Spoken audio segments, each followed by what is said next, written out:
श्रद्धांजलि अर्पित करता हूं। और ये समय ज्यादा भाषण देने का नहीं है, क्योंकि इस देश का पेट भरने वाले 8 किसानों को बीजेपी के गुंडों ने गाड़ियों से कुचल दिया। कल जो ये लखीमपुर खीरी में घटना हुई, इस घटना को थोड़ा इसके बारे में जानना बड़ा जरूरी है साथियों। 25 तारीख को केंद्रीय गृह राज्य मंत्री अजय मिश्र उर्फ टैनी, जो लखीमपुर खीरी वहां से सांसद भी हैं, 25 तारीख को उनका कोई कार्यक्रम था और किसानों ने शांतिपूर्ण तरीके से उनको काले झंडे दिखाए। तो उसके बाद अजय मिश्र का बयान आया था कि जिस दिन आमना सामना होगा उस दिन औकात बता देंगे, इलाज कर देंगे। किसानों को खुलेआम सरेआम धमकी दी थी केंद्रीय गृह राज्य मंत्री ने कि टाइम आने पे बताएंगे, आमना सामना हुआ तो बताएंगे। उस दिन केंद्र सरकार में यदि थोड़ी बहुत शर्म बची थी तो उस दिन केंद्र सरकार को संज्ञान लेना चाहिए था कि जो केंद्रीय गृह राज्य मंत्री जिनकी जिम्मेदारी होती है देश की सुरक्षा करना, देश की आंतरिक सुरक्षा का ध्यान रखना, वो केंद्रीय गृह राज्य मंत्री माइक से मंच से खुलेआम देश के किसानों को, अन्नदाताओं को धमकी दे रहे थे।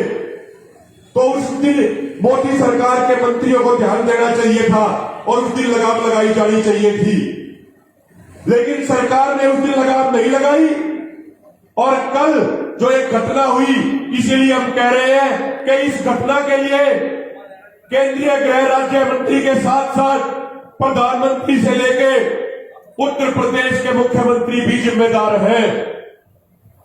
आज से 8-9 दिन पहले जब वो मंत्री सरेआम धमकी दे रहे थे तो उसी समय उनको बर्खास्त किया जाना चाहिए था, लेकिन उनको बर्खास्त नहीं किया गया, उनको बढ़ावा दिया गया।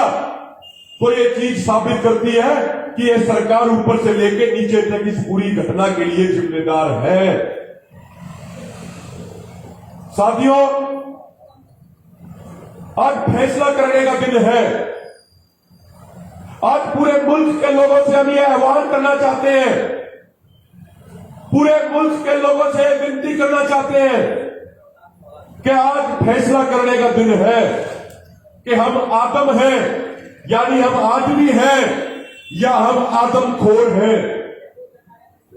और बड़े महान लोगों ने कहा है कि जुल्म सहने वाला भी उतना ही दोषी होता है जितना जुल्म करने वाला।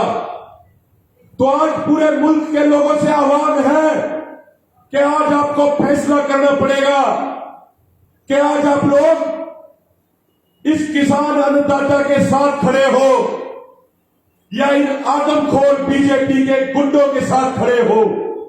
इस बात का फैसला आज 130 करोड़ लोगों को करना होगा। और जब धर्म की लड़ाई हो, जब हक की लड़ाई हो, तो उस लड़ाई में कोई न्यूट्रल नहीं रह सकता।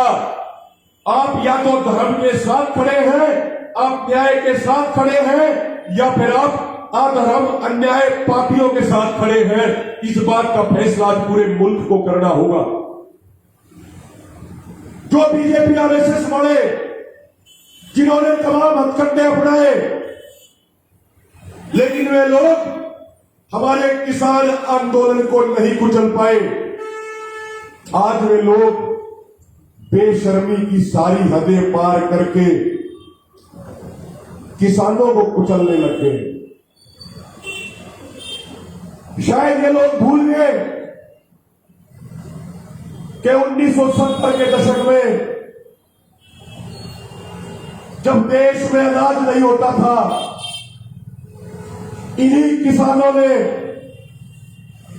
दिन रात मेहनत करके इतना अनाज पैदा किया कि आज देश ही नहीं पूरी दुनिया को अनाज भेजते हैं।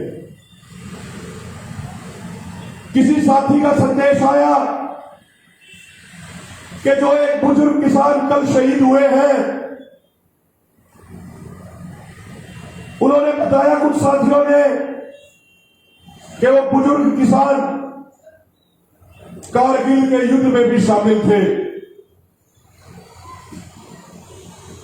और जो पाकिस्तानियों के खिलाफ लड़ते हुए तो शहीद नहीं हुए, जिन्होंने देश की एकता अखंडता के लिए जो चौकियों पर तैनात रहे, जिस बुजुर्ग ने पूरी जिंदगी देश की सेवा में लगा दी, कल उस बुजुर्ग किसान, उस रिटायर्ड फौजी को इन बीजेपी आरएसएस के पाखंडी धुन गुंडे लोगों ने अपनी गाड़ियों से कुचल के उनके शरीर के 2 हिस्से कर दिए। साथियों, एक एक किसान को श्रद्धांजलि देंगे, इनकी श्रद्धांजलि, इनकी कुर्बानी बेकार नहीं जाने देंगे। सबके मन में बहुत पीड़ा है, पीड़ा के साथ गुस्सा भी है, लेकिन यदि इन्हें सच्ची श्रद्धांजलि देनी है तो एक वादा करो कि शांति में रहोगे, संयम के साथ रहोगे, धैर्य बना के रहोगे, अनुशासन में रहोगे, और जब ये तीनों काले कानून वापस होंगे, जब ये एमएसपी की गारंटी का कानून बढ़ेगा, तो वो इन शहीद किसानों को सच्ची श्रद्धांजलि होगी। कल जो खट्टर का बयान आया जिसमें वो कह रहे हैं बीजेपी के कार्यकर्ताओं को कि लाठियां उठा लो, गुंडागर्दी करो, किसानों के सर फोड़ दो, और आगे कह रहे हैं कि चिंता मत करना, जेल में चले जाओगे तो जमानत की चिंता मत करना, 2-4 महीने बाद बाहर आओगे तो नेता बन के आओगे। आप समझिए, ये बीजेपी आरएसएस जो दंगाई पार्टी है, ये कुछ दंगा करने की बड़ी साजिश रच रही है। कल मुख्यमंत्री का बयान आता है और कल के ही दिन लखीमपुर खीरी में हमारे किसानों के ऊपर गाड़ियां चढ़ा दी जाती हैं। तो हमें इनकी साजिश, इनके षड्यंत्र से भी सावधान रहना है। यदि टकराव हुआ मेरे देश के किसानों, यदि टकराव हुआ तो आंदोलन का नुकसान होगा और सरकार को फायदा होगा। इसलिए टकराव नहीं करना, शांति बना के रखनी है। और अंत में फिर उन शहीद किसानों को, उन परिवारों को